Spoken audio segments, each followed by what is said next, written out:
Headline: Trump indictment, U.S. going to hell, says ex-president. Source: BBC News. Date: 5 April 2023. Details: The U.S. is going to hell, Donald Trump has said in a defiant address, after pleading not guilty to falsifying business records to hide damaging information ahead of the 2016 election. The former president was charged with 34 counts in a Manhattan court in New York on Tuesday. These relate to a hush money payment to porn star Stormy Daniels, who says they had an adulterous affair. Mr. Trump is the first U.S. president in history to face a criminal trial. The only crime that I have committed is to fearlessly defend our nation from those who seek to destroy it, the 76-year-old told supporters gathered at his Mar-a-Lago home in Florida after he appeared in court. He said that the fake case was simply part of a Democratic conspiracy to interfere with next year's presidential election, in which he is running. Earlier, he sat stony-faced and silent for the nearly hour-long proceedings before Judge Jim Merchan, speaking out loud only in response to the judge's questions and to enter his plea of not guilty. Mr. Trump said nothing to reporters as he left court.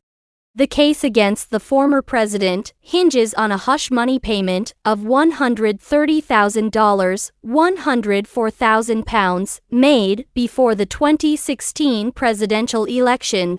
While such a payment is not illegal, spending money to help a presidential campaign, but not disclosing it, violates federal campaign finance law.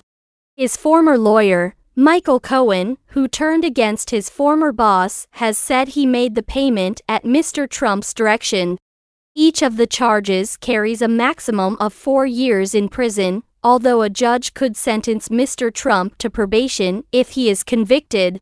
The odds of his being found guilty are so far unclear, but the charges have pulled the country into uncharted political territory.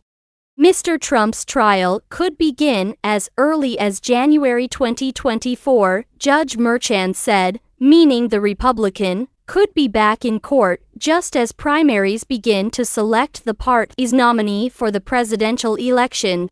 Prosecutors also pointed to other payments they say were made via an intermediary on behalf of Mr. Trump to suppress potentially politically damaging stories. They allege $30,000 was paid to buy the silence of a doorman at Trump Tower, who claimed Mr. Trump had a love child. And $150,000 was paid to Karen McDougal, a former Playboy model, who said she had a sexual relationship with Mr. Trump. Prosecutors said both payments were made by the National Enquirer, a U.S. tabloid whose publisher is a longtime ally of Mr. Trump. While a criminal conviction would not prevent Mr. Trump from either running for president or from reclaiming the Oval Office, the prolonged legal fight could prove a major distraction for the Republican frontrunner and may add a new layer of turmoil to his party's primary. Mr. Trump is the focus of 3 other investigations related to efforts to overturn the 2020 election results. The attack on the Capitol as it was certifying Joe Biden's victory, and over the former president's handling of classified documents after leaving the White House. Thanks for watching. Please like, comment, and share. Don't forget subscribe and click the bell button to get update news reminder.